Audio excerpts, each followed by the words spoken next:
I've owned a lot of games over the years, and I've given most of them the good old college try to see if I'd get any enjoyment out of them. Unfortunately, this also means I've been subjected to some mighty disappointments too. The following 10 games aren't necessarily bad, but at the time of their release they just didn't live up to their billing. Ultima IX. The final entry in the Ultima series disappointed me for an entirely different reason than it did with its legions of followers. Most of those fine people felt that the game spat in the face of the 8 titles that had built the world of Britannia before it. A teenage James didn't know any of this. He had heard that Ultima was supposed to be a good RPG and picked it up to see what the fuss was about. Turns out the game was awful. Whether you were a die-hard fan or a curious soul looking to try out Lord British's brand of RPG. X-Wing vs TIE Fighter, Balance of Power. I could probably make an entirely different list with the worst DLC and expansion packs I've ever subjected myself to, but this particular one holds a place of ire in my heart. Aside from gunning rebels out of the sky, my second favourite thing to do in its predecessor was listen to the plot unfold, whether it be in mission briefings or in flight. X-Wing vs TIE Fighter was announced, and I discovered that they'd done away with the campaign entirely, stripping out the best part in favour of multiplayer. Blasphemy. Balance of Power was meant to rectify this, but the result was a series of unvoiced engagement missions from either the Rebels or Imperial perspective. A cheap cop-out that was a shadow of the great campaigns of the past. Fortunately, X-Wing Alliance would rectify this somewhat a few years later, but you never got to fly as the baddies again. Saints Row Gat Out of Hell. Having played the 3rd and 4th titles in the series, I had a passing knowledge of Johnny Gat, the leader of the Saints prior to a campaign that led you from taking charge all the way up to becoming the President of the United States. It was great to see my character in the 3rd title, celebrating with his friends. But this was one too many, with a reskinned Steelport serving as hell, and irritating narration in between as you played characters that didn't hold a candle to your own creation. It should have been an entertaining DLC for the 4th entry, not a game in its own right. Dragon Age 2. The rushed follow-up to one of the greatest RPGs ever made.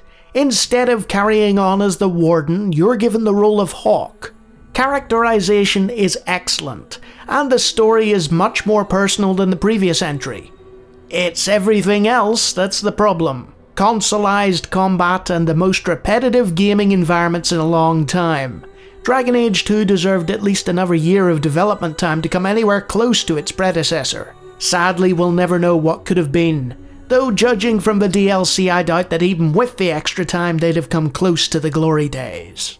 The Old Republic. It wasn't enough to ruin one of my favourite RPGs of recent memory, they had to go and ruin one of my favourite RPGs of all time. They ruined the art style, the writing, the combat system, and retconned a whole boatload of stuff in order to jam this ham-fisted attempt at a WoW clone into existence.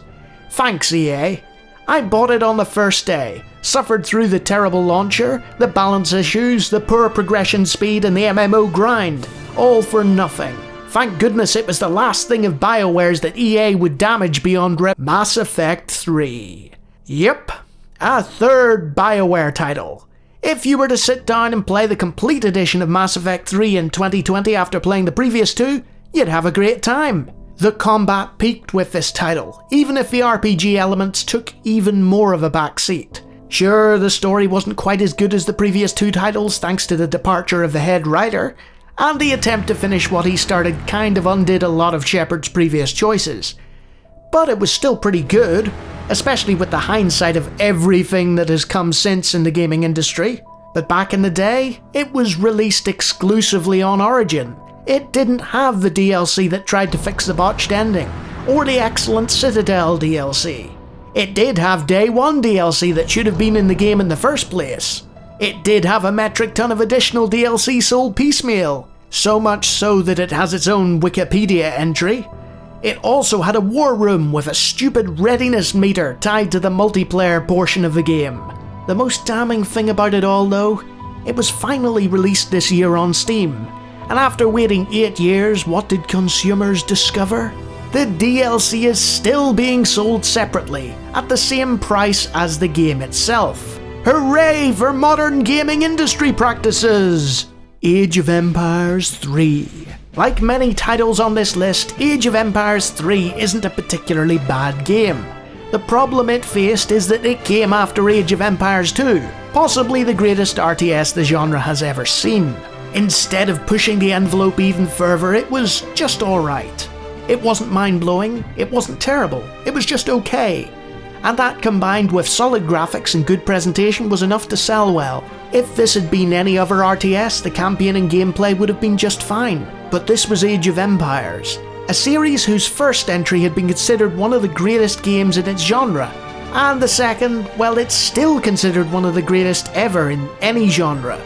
Those big shoes just weren't filled by the third entry, and my hype was sorely deflated upon playing it. Fallout 4. One of the saddest cases of foregone conclusion in gaming history. Bethesda's previous attempt at a Fallout game had been well received, but ultimately overshadowed in the minds of players by Obsidian's superior effort. It failed to capture the essence of the original, and instead became a post-apocalyptic Elder Scrolls Oblivion with guns. That in itself is fine, there's nothing wrong with that, it's a good game. They tried it again, but this time it was a post-apocalyptic Elder Scrolls Skyrim with guns, and a simplified conversation system like the Bioware titles. You also had a voiced protagonist that the camera would shift to, just like the Bioware titles. It was a solid and enjoyable title from 2012, except for one distinct problem. They released it in 2015, and just like how you didn't bother releasing a first-person shooter in 1993, you didn't release a big-budget fully voiced RPG in 2015, because it was completely overshadowed by The Witcher 3, which made a complete mockery of it. Empire Total War. Another game that really isn't that bad. Empire introduced ship combat, the Warscape engine they've been making games with since, and plenty of enhancements. So what's it doing on this list? Well, it ditched the frenetic and marauding pace of the previous titles for a more stately and strategic approach that many players favoured. I didn't. The continued transition away from the classic RTS style of Rome just didn't fit my sensibilities.